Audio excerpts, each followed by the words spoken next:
जैसा कि last episode में हमने देखा कि हाओ शान के सामने अब नाइट नंबर 1 आ गया है और अब इन दोनों के बीच फाइट शुरू होती है। दोनों अपना अपना मार्शल ड्रैगन बाहर निकालते हैं।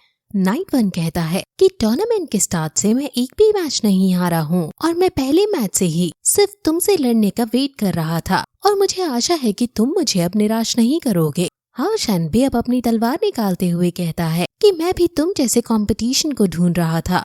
हाओ शान फिर तुरंत hello of faith, protection award और लाइट पावर अटैक की टेक्निक का यूज करके अपनी स्वॉर्ड से उस पर हमला कर देता है और ये देखकर सिस्टर लिन टेंशन में आ जाती है। लेकिन टीचर ये हुआ बताता है कि उस जैसे जीनियस के लिए एक साथ 3 स्किल यूज करना कोई बड़ी बात नहीं है। लेकिन नाइट नंबर 1 उसके इन तीनों अटैक को एक साथ ही रोक देता है।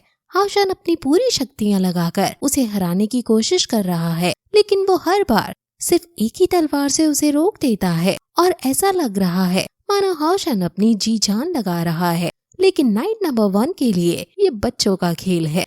हाओ शान अलग अलग डायरेक्शन से उस पर हमला कर रहा है और उस पर अपनी एनर्जी भी छोड़ रहा है। लेकिन नाइट नंबर 1 अपनी स्पिरिट पावर को यूज करके अपनी स्पिरिट पावर से उसको आसानी से नलिफाई कर दे रहा है। नाइट नंबर 1 कहता है कि तुम्हें अब वेनेगेंस नाइट की उपाधि खुद ही त्याग देनी चाहिए और तुम कोई अपना स्ट्रॉन्ग अटैक क्यों नहीं यूज कर रहे हो। हाओ शान अब और ज्यादा स्पिरिचुअल पावर को यूज करके उस पर अलग अलग डायरेक्शन से हमला करता है, लेकिन इस बार भी वो एक ही हाथ से हाओ शान की पूरी शक्तियों को रोक देता है। हाओ शान फिर तभी आसपास एक आग का वर्लपूल क्रिएट कर देता है और ये कौन सी स्किल है ये किसी को भी समझ नहीं आ रहा होता है। लेकिन कुछ नाइट समझ जाते हैं कि ये सीक्रेट टेक्निक है। इस टेक्निक के अंदर ऑपरेशंस और किलिंग्स का ऑरा है और मेन एल्डर खड़े होकर हैरानी से देखते हैं और समझ जाते हैं कि ये किलिंग स्वॉर्ड वॉटेक्स टेक्निक है और ये मास्टर क्विंगी की बनाई गई अल्टीमेट स्किल है। लेकिन अभी क्योंकि हाओ शान की स्पिरिचुअल पावर इतनी ज्यादा नहीं है, इसलिए ये अपने पीक पर नहीं है और ये सिर्फ 1/10 ही बार अपनी दिखा पाएगा। नाइट नंबर 1 इसे तोड़ने की कोशिश करता है, लेकिन ये टूट नहीं पाता और वो समझ जाता है कि इस वर्लपूल में हाओ शान गायब होकर बीच बीच में बाहर निकलकर उस पर हमला करने वाला है। नाइट नंबर 1 इविल स्माइल देता है और कहता है कि भले ही ये स्किल एक जीनियस स्किल है, लेकिन तुम अभी इसके जेस्चर से पूरी तरह वाकिफ नहीं हो, इसलिए मैं इसमें से आसानी से बाहर निकल जाऊंगा।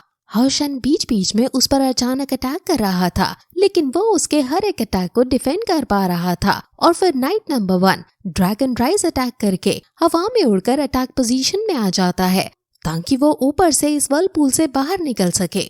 हाओ शान उसे बीच में रोकने की कोशिश भी करता है और उनकी लड़ाई होने लगती है, लेकिन नाइट नंबर 1 हाओ शान को दूर फेंक ही देता है और वर्लपूल खत्म हो जाता है। सब देखकर ये हैरान थे कि इतने पावरफुल अटैक को उसने आसानी से खत्म कर दिया, लेकिन वो भी हाओ शान के स्किल से प्रभावित है और कहता है कि तो तुमने अब अपने इनहेरिटेड स्किल्स को यूज करना शुरू कर ही दिया। और फिर वो हाओ शान को बताता है कि मैं सबसे स्ट्रॉन्ग वेनेजेंस नाइट बनना चाहता था और तुम्हारे पिता हमेशा से मेरे टारगेट रहे थे, इसलिए मैं टूर्नामेंट की स्टार्टिंग से तुमसे लड़ना चाहता था। लेकिन अब लगता है कि तुम्हें हराने में मुझे कोई खुशी नहीं होगी क्योंकि तुम तो आसानी से ही हार रहे हो। अब वो हाओ शान पर अटैक कर देता है और उनमें फाइट होने लगती है। हाओ शान अपना 100% दे रहा है और नाइट नंबर 1 जस्ट बच्चे की तरह उसके सामने लड़ रहा है, लेकिन फिर भी वो जीत रहा है। लड़ते लड़ते नाइट नंबर 1 उसका मजाक उड़ाता है कि तुम नाइट ऑफ होली सील की लेगेसी पर एक कलंक हो क्योंकि तुम इतने कमजोर हो। अभी भी हाओ शान ने अपनी स्किल्स यूज कर दी हैं, लेकिन अभी भी उसके जीतने के कोई आसार नजर नहीं आ रहे हैं और वो उसके पास आता है और कहता है कि मुझे दिखाओ कि मास्टर जिंगयू ने अभी और क्या सिखाया है तुम्हें। हाओ शान के मुंह से खून निकल रहा है और वो काफी बुरी तरह घायल हो चुका है।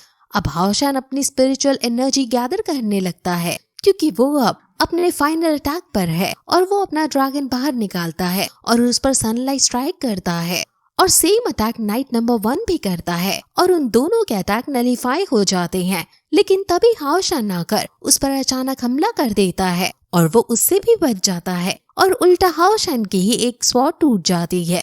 हाओ शान सिंगल स्वॉर्ड से ही लड़ने की कोशिश करता है, लेकिन दूर फेंक दिया जाता है। मुंह से खून और बेहोशी की हालत सभी को निराश कर देती है और रेफरी हाओ शान के पास आकर कहता है कि क्या तुम हार मानना चाहते हो? तुम्हारी तलवार टूट चुकी है और तुम थक चुके हो, तुम्हें अब रेस्ट करना चाहिए। वही नाइट 4 निराश होकर सोचता है कि तो ये थी ग्रैंडपा की चॉइस जो एंड में हार ही गई। लेकिन तभी हाओ शैन कहता है कि मैं हार नहीं मानूंगा, और ये सुनकर रेफरी हैरान है। नाइट नंबर 1 कहता है कि तुम्हें पता है कि तुम टैलेंटेड हो, लेकिन अब तुम्हें रुक जाना चाहिए। अगर तुमने अब कंटिन्यू किया तो ये तुम्हारे लिए अच्छा नहीं होगा। तुम हार मान लो, मुझे तुम्हें और दर्द नहीं देना है। हाओ शैन कहता है कि मुझे भी पता है कि तुम स्ट्रांग हो और तुमने स्टार्टिंग से अब तक अपना बेस्ट नहीं दिया है, और मैं चाहता हूँ कि तुम अपना बेस्ट दो ताकि मैं भी अपने आप को परख सकूं। हाओ शैन अब विक्टिम अटैक समन करता है और एल्डर ये देखकर हैरान है कि इसमें ये अटैक करने की हिम्मत है। इस अटैक में इसका ब्लड और एनर्जी यूज होगा, और अगर इसने ज्यादा इसे यूज किया तो इसकी जान भी जा सकती है। ये सिर्फ 10 सेकंड तक ही रहता है और सब उसे रोकना चाहते हैं, लेकिन ऐसा करना रूल्स के खिलाफ है। हाओ शैन के पास बहुत ज्यादा मजर और सौरा आ जाता है और नाइट नंबर 1 भी अपने आप को तैयार कर लेता है और अब उनमें फाइट होने लगती है। हाओ शैन की तलवार जमीन के अंदर तक गटा कर रही है, और अगर ये एक बार भी उससे लड़ गई तो वो जीत जाएगा। लेकिन हर बार वो उसे डिफेंस करने में कामयाब हो पा रहा है, लेकिन उसे इस अटैक को डिफेंस करने में दिक्कत हो रही है। और अब इनके बीच मुकाबला हमें बराबरी का लग रहा है, जिसमें कभी हाओ शैन पीछे धकेल दिया जाता है तो कभी नाइट 1। लेकिन हाओ शैन के मुंह से बहुत ज्यादा खून निकलने लगता है और नाइट 1 उसे समझाता भी है कि रुक जाओ, वरना तुम्हारी स्पिरिचुअल पावर एग्जॉस्ट हो जाएगी और तुम्हारी जान जाने का भी खतरा है। लेकिन हाओ शैन नहीं रुकता और अब इस विक्टिम अटैक से वर्लपूल क्रिएट करके फिर से उस पर हमला करने को तैयार हो जाता है, और फिर यही एपिसोड खत्म हो जाता है।